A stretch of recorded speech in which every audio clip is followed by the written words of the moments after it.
Salam əziz izləyicilər, bu videoda DİM-in 20 sınaq kitabından 1-ci qrup üzrə 10-cu sınağını izah edəcəm. Bu sınağın mövzuları karbohidratlar, azotlu üzvü birləşmələr və iri molekullu birləşmələrdir. Suallar keçməzdən öncə deyim ki, onlayn hazırlıqla bağlı və yaxud sınaq qrupları ilə bağlı soruşmaq istədiyiniz nəsə varsa, ekranda gördüyünüz nömrəyə yaza bilərsiniz. İndi keçək suallara. Birinci sual, hansı reaksiyadan nitro birləşmə alınır? Nitro birləşmə alına bilər elə A variantından. Etanın nitrat turşusu ilə reaksiyasından. C2H6 plus HNO3. Deməli, alkandan hidrogen, turşudan da hidroksil. Qoparaq su əmələ gətirəcək. Yerdə qalan hissələr C2H5NO2. Bu artıq nitro birləşmə deməkdir. Məsələn, B variantı biri spirtli, biri turşu. Buradan mürəkkəb efir alınacaq.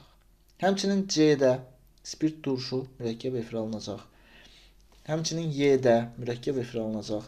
Glukozanı da 5 atomlu spirt kimi götürsək, onun da nitrat turşusu ilə reaksiyasından mürəkkəb efir alına bilər. 2-də deyir, doymuş alifatik üçlü monoamin molekulunda karbon atomlarının sayı minimum olarsa, bu aminin molekulunda atomların cəmini hesablayın. Əgər üçlü amindən söhbət gedirsə, burada azot atomuna birləşmiş 3 radikal olmalıdır. Karbon atomlarının sayını minimum götürürüksə, ən kiçik radikal olan metil qoyacağıq.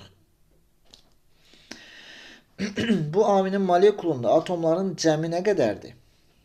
Toplayanda 4 dənə metil 12, bir də azot 13 olacaq. Yəni D variantı doğru cavabdır. 3-də deyir, hansı ifadələr doğrudur? Bütün aminlər indikatora təsir edirmi? Xeyr. Çünki aminlərin suda həll olmayanları da var. Onlar təsir etməyəcək. Bütün amin turşuların polikondensləşmə məhsulu zülallardırmı? Xeyr. Alfa amin turşuların polikondensləşmə məhsulu zülallardır. Hamısının yox. 3-də deyir, amin turşular amfoter xassəli maddələrdir. Bax, bu doğrudur. Çünki amin turşuda həm əsasi xassə daşıyan amin qrupu var, NH2, həm də turşu xassəsi daşıyan karboksil qrupu var, COOH. 3 doğrudur. A variantı yalnız 3. 4-də deyir ki, elementar halqasında hibrit halında olan karbon atomlarının sayı A və B. A bərabər olarsa B-yə X hansı maddələr olar? Polistirola baxaq.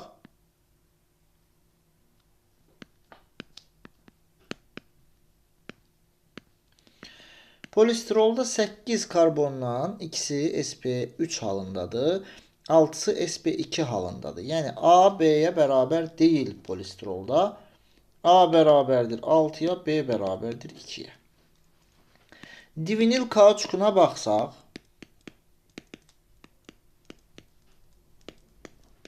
bəli, iki qatın ətrafındakı bu karbonlar sp2 hibritləşməyə malikdir. Digər iki karbon sp3 hibritləşməyə malikdir. Yəni A da 2-yə, B də 2-yə bərabərdirsə, 2-ni götürə bilərik. Polimetil metakrilatda ümumiyyətlə 5 karbon var. Orada A, B-yə bərabər olma ehtimalı 0-a bərabərdir. Yenə də çəkək baxaq. Bu 5 karbondan biri sp2-dir, qalanları sp3-dür. Yəni A bərabərdir 1-ə, B bərabərdir 4-ə. Yalnız 2-ni götürəcəyik B variantına. 5-ci sualda deyir, hansı maddələrin molekullarında hidroksil qruplarının sayı bərabərdir? Ribit. Ribozadan alınan 5 atomlu spirtdir. Ribiti 5 atomlu götürəcəyik. Yazıram bura. Hidroksil qrupu 5 dənədir. Sorbit spirti glikozadan alınır. 6 atomlu spirtdir. Həmçinin fruktozadan da alına bilər. Gliserin 3 atomlu spirtlərin ilk nümayəndəsidir. Və glikoza. Glikoza 5 atomlu spirt kimi götürə bilərik glikozanı. Onda bərabərdir 1 və 4-ün hidroksil qruplarının sayı. 6. 0,5 mol glukozanın yağ turşusuna qızqırmasından neçə litr qaz qarışığı alınır? Reaksiyanı yazaq. C6H12O6 yağ turşusuna qızqırırsa, yağ turşusundan əlavə burada karbon qazı və hidrogen qazı alınmalıdır. Hərəsi də 2 mol. Yəni biz glukozanı 1 mol götürdükdə 4 mol qaz qarışığı alınır. Amma biz glukozanı 0,5 mol götürmüşüksə, demək ki, alınan qaz qarışığı 2 mol olacaq. Bir də bunu litrə çevirmək lazımdır. Normal şəraitdə 2 mol qaz 44,8 litr həcm tutur. Ona görə cavabı D götürürük. 7-də deyir, X hansı maddələr ola bilər? Yəni, yanmasından karbon qazı və sudan əlavə azot da alınırsa, bu azotlu üzvü birləşmə olmalıdır. Glisin ola bilər, azotludur. Gliserin olmaz. Anilin ola bilər, azot var tərkibində. Glukozada azot yoxdur. 1 və 3 ola bilər, B variantı. 8. Etilamin molekulunda polyar kovalent rabitələrin sayı qeyri-polyar kovalent rabitələrin sayından neçə dəfə çoxdur? Etil amin. Baxın, bu etil radikalı. Bu da amin qrupu. Burada polyar kovalent rabitə neçə dənədir? 3'ü burada, ikisi burada, yəni karbonla hidrogen arasında. 3, 2. Biri burada, karbonla azot arasında. İkisi də burada, azotla hidrogenlər arasında. Toplayanda olur 8. Yəni, polyar 8'dir. Qeyri-polyar kovalent rabitələrin sayı neçə dənədir? Sadəcə bir qeyri-polyar kovalent rabitə var. Karbonla karbon arasında və salam. Yəni, qeyri-polyar 1'dirsə, polyar da 8'dirsə, neçə dəfə çoxdur? Elə 8 dəfə çoxdur. B variantı doğru cavabdır. 9. Glisin molekulunda karbon atomlarının hibrid orbitallarının cəmini müəyyən edin. Çox asan bir sualdır. Glisin amin turşuların ilk nümayəndəsidir. Burada karbonun biri sp3, digəri sp2 hibridləşməyə malikdir. Karboksil qrupunu lap açıq yazsaq, görəcəyik ki, birinci karbonun, yəni karboksilin karbonunun bir pi rabitəsi var. Ona görə sp3 yox, sp2 hibridləşməyə malikdir. sp3 hibridləşmədən 4 hibrid orbital alınır, sp2-dən də 3. Toplam, deməli, karbonların 7 hibrid orbitalı var. 10-cu sual. Hansı maddələr polimer əmələ gətirir? Benzol, xeyr. Stirol, bəli, polistirol əmələ gətirir. Metanol, xeyr. Nə polikondensləşmir, nə də polimerləşmir. Glisin isə polikondensləşərək zülala çevrilə bilir. 2 və 4 polimer əmələ gətirir, yəni C variantı doğru cavabdır. 11-də deyir ki, 2 mol metil aminin tam yanmasına neçə mol oksigen sərf olunur? Metil amin CH3NH2-dir. Yananda karbon qazı, su və azot qazı alınır. Əmsallaşdırmaq üçün metil aminə 2 yazaq, azotlar bərabərləşsin. Karbon qazına 2 yazdıq, karbonlar bərabərləşdi. Suya 5 yazsaq, hidrogenlər bərabərləşəcək. Qaldı oksigenlər. Sağda var 9 oksigen. Oksigenə 4,5 yazmalıyıq. Deməli, 2 mol metil aminin yanmasına 4,5 mol oksigen lazımdır. Cavab A variantı olacaq. 12. Metil amin hansı maddələrlə reaksiyaya daxil olur? H-xlorla mütləq, çünki amindirsə əsasi xassəyə malikdir. H-xlor da turşu xassəsinə malikdir. Buradan alınacaq CH3NH3 xlorid, metil amonium xlorid. Oksigenlə mütləq yanacaq. Yuxarıda görürsünüz reaksiyanı. Natrium OH-la xeyr. Çünki əsasi xassəli metil amin əsasi xassəli başqa bir maddə ilə reaksiyaya girməz. Bromlu suyu da rəngsizləşdirmir. 3 və 4 getdi, 1 və 2 qaldı, Y variantı. 13-də deyir, hansı maddələrin suda məhlulu lakmusu göy rəngə boyayır? Glisinin tərkibində əsası xassəli amin qrupu 1 ədəddir. Turşu xassəli karboksil qrupu da 1 ədəddir. Yəni, burada neytral mühit var. Lakmus göyərməz. 2 amin propan turşusu. Onun da formulunu yazaq. Digər adı alfa alanindir.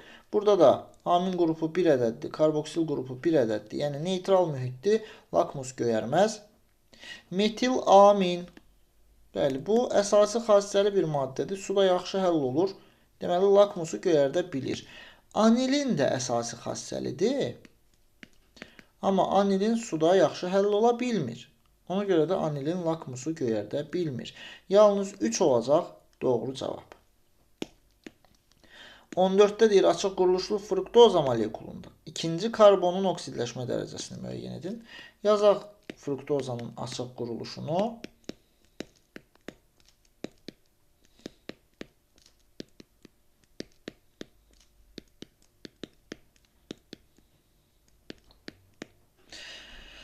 Burada rəqəmləmə sağ tərəfdən başlayacaq. Çünki karbonil qrupu sağa daha yaxındır.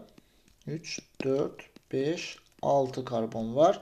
Söhbət ikinci karbondan gedirsə, ikinci karbonun oksidləşmə dərəcəsini ona birləşmiş oksigenlə birgə hesablayacağıq. Əgər oksigen mənfi 2 dərəcəyə malikdirsə, karbon da müsbət 2 dərəcəyə malik olmalıdır ki, cəbri cəm 0-a bərabər olsun. Ona görə cavabı götürürük A variantı. 15. Polietilen və poliizopren.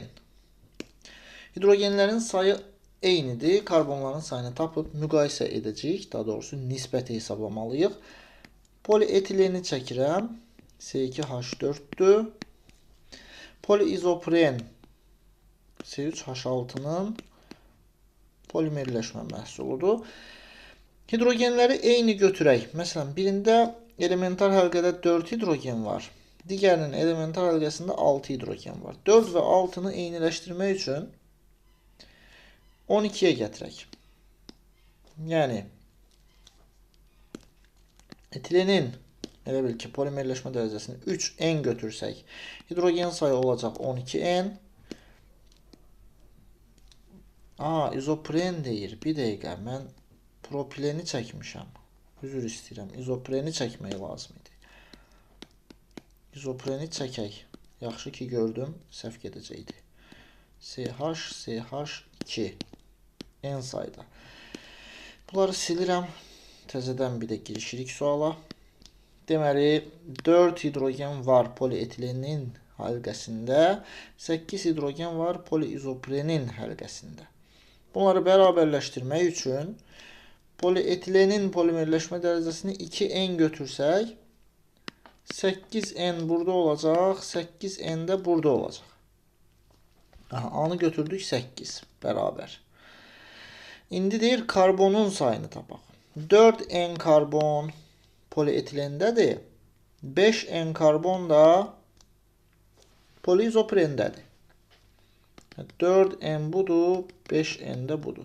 X-i y-a böləndə 4 böl 5, 0 onda 8 alınır. Cavab B variantı olur. 16. Hansı maddələr, X hansı maddələr ola bilər? Yəni, hansı maddə mis-2 hidroksidlə oksidləşə bilər? Riboza ola bilər, bəli, riboza aldozalara aiddir. Yəni, ribozanın tərkibində bu qrup var. Bu qrup varsa, okey. Bu reaksiya gedəcək. Etanalda da var həmçinin. Etanal da aldehiddir. Etanal da oksidləşib turşuya çevrilə bilir. Etan turşusuna çevriləcək. Fruktoza aldozalara daxil deyil, ketozalara daxildir. Yəni, fruktoza ketonların xassəsinə aid olacaq və oksidləşə bilməyəcək. Həmçinin etanol da spirtdir. Spirtlər oksidləşə bilir, amma bu reaksiya ilə yox. Bu cür yox. 1 və 2-ni götürəcəyik D variantı. 17-də deyir, hansı reaksiyalarda azotun oksidləşmə dərəcəsi dəyişmir. Birinci reaksiyada alınır duz CH3, NH3, xlorid.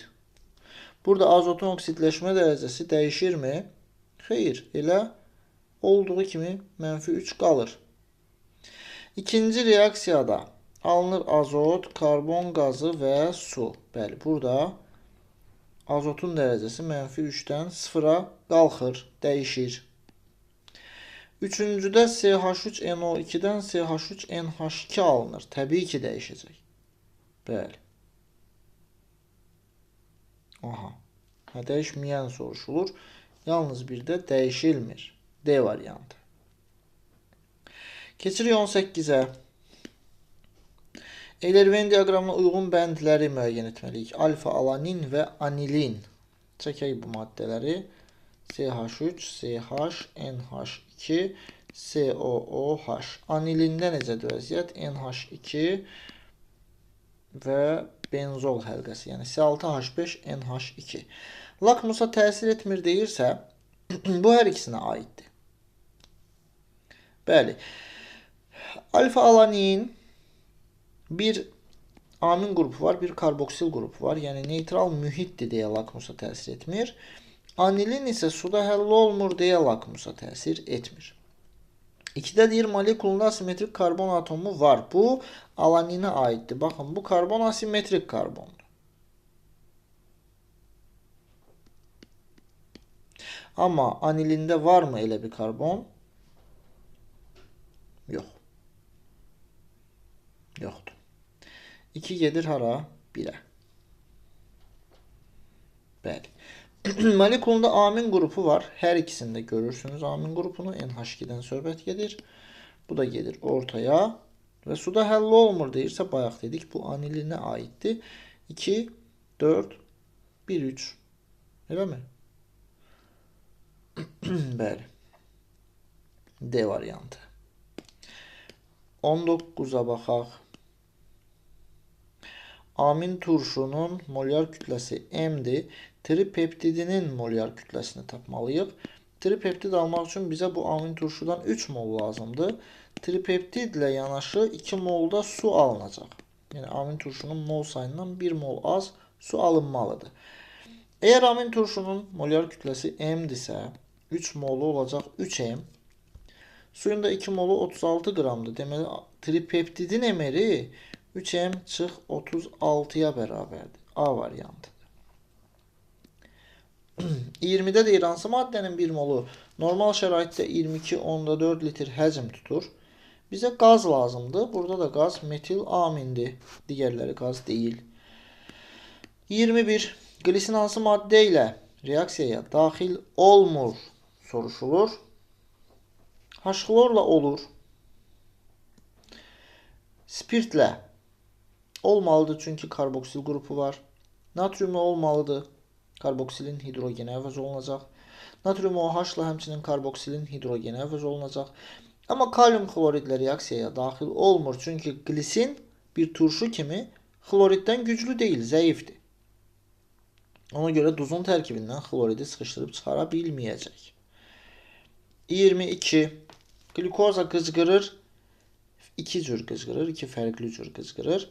Y maddəsinin nisbi molekul kütləsini hesablamalıyıq. Aha, baxın. Birinci qızqırmadan 2 fərqli maddə alınır, ikinci qızqırmadan 3 fərqli maddə alınır. Deməli, glikoza 3 cür qızqıra bilər. Bunu bilməliyik, çox məşhur reaksiyadır. Birindən etil spirti və karbon qazı alınır. Birindən yağ turşusu, karbon qazı və hidrogen qazı alınır. Birindən də sadəcə süd turşusu alınır.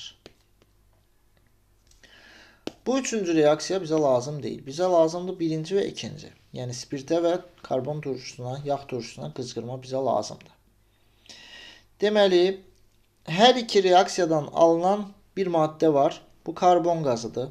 Yəni, baxın, buradakı X hər iki reaksiyadan alınıb deyə X karbon qazıdır. Biz də Y maddəsinin emerini tapmalıyıq. Y hardadır? Burada. Y neymiş? Etil spirtiymiş. C2H5OH. Onun emerini tapmaq lazımdır. 2 karbon var 24, 1 oksigen var 16, 6 hidrogen var, bu da 6. 22, 24, 46'ya bərabərdir. Cavab B variantıdır. 23'də deyir 1 mol glikozanın tam yanması zamanı əmələ gələn karbon qazının kütləsi suyun kütləsindən neçə qram çoxdur? Glikozanı yandıraq. Alındı karbon qazı, alındı su. 6, 6, 6 əmsallaşmalar. 6 mol su və 6 mol karbon qazı. Kütlələrinə baxaq. Karbon qazının emeri 44'dür. 6 vur 44. Nə qədər eləyir? 264. 6 molsu da 6 vur 18'dir. Bu da 108 deməkdir. Yəni 264'dən 108'i çıxanda qalırmı? 156. Bəli. Cavab 156 olacaq elə. 24'ə baxaq. Amin turşu əmələ gətirdiyi dipeptidin molyar kütləsi 132'dir. Tripeptidin molyar kütləsini tapaq. Dipeptidin alınması üçün bizə bu amin turşudan 2 mol lazımdır. Dipeptidlə yanaşı 1 mol su da alınacaq. Dipeptid əgər 132'dirsə, su da 18'dirsə, ikisinin cəmi 150'dir. Yəni 2 mol amin turşu 150 qramdır. Bəs 1 mol amin turşu nə qədərdir? 75 qram. Yəni emeri 75'dir. İndi bu amin turşunun əmələ gətirdiyi tripeptidə baxaq. 3 mol amin turşu götürəcəyik. Alınacaq tripeptid və 2 mol su. 3'ü vuracağım 75'ə. 225. 2 mol su da 36 qramdır. Deməli tripeptidin emeri 225 çıx 36'ya bərabərdir ki, bu da 189 deməkdir. 25'te soruşur ki, hansı reaksiyalardan amin alınır? Birincidən alınır, bəli, C2H5NH2. İkinci fenolun nitratla reaksiyasıdır. Bu zaman 2,4,6 trinitrotoluol, daha doğrusu trinitrofenol alınacaq. Bu amin değil. Nitro birləşmədir. Üçüncüdən mürəkkəb efir alınacaq spirtlə turşu reaksiyasından. Dördüncüdən alına bilər. Bəli. Deməli, buradan alınacaq CH3NH2 və NH4 xlor da deyirlər buna. Bəli, NH4 xlor alınacaq. Və 5-ci reaksiya zinin reaksiyasıdır. Bəli, zinin reaksiyasından hansı amin alınır? Fenilamin alınır. Yəni anilin. 1, 4, 5'ten amin almaq mümkündür. 26 kapron lifinin tərkibində elementar halqasında karbon və azotun sayını tapmalıyıq. Kapron lifi NH, CH2, 5, CO, N sayda. Elementar halqasında karbon 6'dır, azot 1'dir. 6'nı 1'ə böləndə ilə 6 alınacaq da. 27. Molekulunda karbon atomlarının sayı. Glisin. Glisinin formulu NH2CH2COOH. 2 karbonu var. Anilin. Anilin C6H5NH2'dir. 6 karbonu var. Pikrin turşusu hansıdır? 2, 4, 6 trinitrofenoldur pikrin turşusu.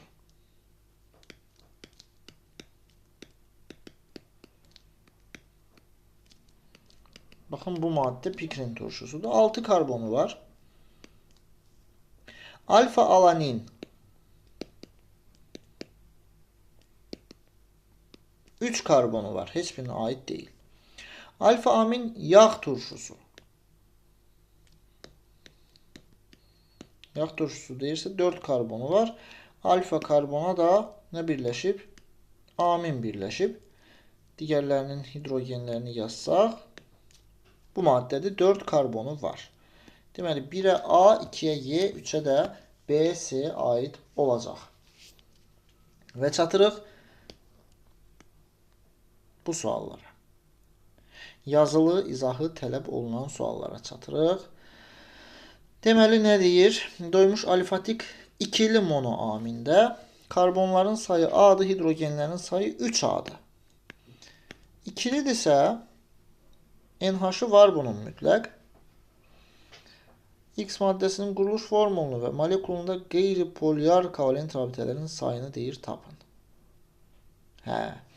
Belə deyək də CnH2n plus 1NH2. Bu bütün aminlərin ümumi formulu ola bilər. Karbonun sayı N'dir, hidrogenin sayı da 2N plus 3'dür. Hidrogenin sayı karbonun sayından 3 dəfə çoxdursa, belə edə bilərik də. 3m bərabərdir 2m plus 3 yaza bilərik. Buradan da m bərabər olacaq 3'ə. Yəni 3 karbonu varsa, bu maddənin bir radikalı metildir, bir radikalı etildir. Həqiqətən 3 karbonu var, 9 hidrogeni. Biz nəyi tapmalıyıq? Karbonun sayını, yox. X maddəsinin quruluş formulunu tapmalıyıq. Yazdım burada quruluş formulunu. Və molekulunda qeyri-polyar kovalent rabitələrin sayını tapmalıyıq. Əgər etil rabitəsini, etil radikalını daha doğrusu açıq şəkildə yazsaq, burada görürük ki, cəmi bir dənə qeyri-polyar kovalent rabitə var. O da karbonla karbon arasında olan rabitədir. Yəni, biri CH3NH C2H5'dir. O birisi də 1. 29. Bir karbon atomuna bir metil, gəlin yazaq, bir metil, bir etil, bir üçlü butil,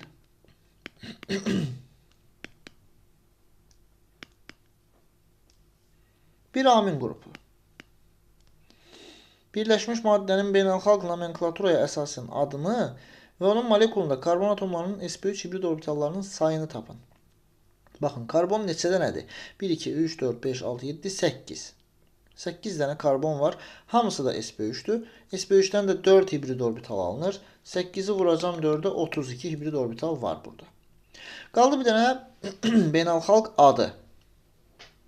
O necə olacaq? Uzun zənciri seçək. Uzun zəncir olsun bu karbon zənciri. Rəqəmləyəcək amin qrup yaxın olan tərəfdən. Amma amin qrup hər iki tərəfə eyni yaxınlıqdadır. Deməli, radikal yaxın olan tərəfdən rəqəmləyəcək. O da sağ tərəfdir. 1, 2, 3, 4, 5. Birləşən radikalları saysaq, 2-də 2 dənə, 3-də də 1 dənə metil qrupu var. Deməli, 2, 2, 3, 3 metil. Amma öncə amini deməliydik. 3 amini yazırıq qabağa. 3 amin, 2, 2, 3 trimetil. Qaldı bir dənə zəncirin adı, o da oldu pentan. Vəssalam. Bu da beynəlxalq adı. 30'da deyir, alaninin dipeptidinin molyar kütləsini və tripeptidinin molekulunda atomların cəmini hesablayın. Alanin hansı maddədir? CH3. Burada alfaya və beta söhbəti yoxdur. Alanində karboksilin karbonundan əlavə 2 dənə karbon var. Belə deyək də. NH2, C2H4, COOH deyə bilərik. Alaninə. Şimdi bunun öz emerini hesablayaq öncə. Azot 14, hidrogen, deməli bir azot var 14. 3 karbon var 36. 2 oksigen var 32.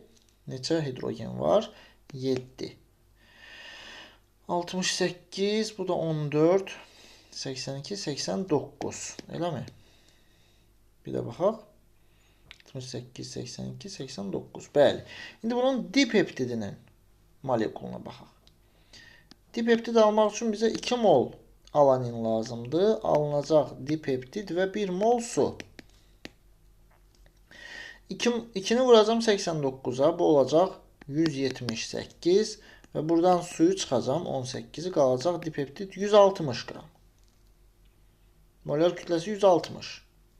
Tripeptidinin molekulunda atomların cəmi. Tripeptid almaq üçün də bizə 3 mol alanin lazımdır. Alınacaq tripeptid və 3 mol su. Alanində neçə atom var? 1 azot, 3 karbon, 2 oksigen, 7 hidrogen neçə oldu? 13 oldu. Buraya yazıram 39 çünki 3 mol götürdük. Suda 3 mol suda da 9 var. Deməli tripeptiddə də 30 mol atom olacaq. Və salam. Bir dəqiqə. Burada səhv eləmişik. 3 mol su alınmayacaq. 2 mol su alınacaq. Çünki 3 mol amin turşu başlanğıcda götürmüşüksə 2 mol su alınır. 2 mol suda 6 atom deməkdir. Tripeptiddə də olacaq 33 atom. Bu da növbəti sınağın izahı. Vəssalam. Növbəti videolarda görüşənədək hələlik salamat qalın.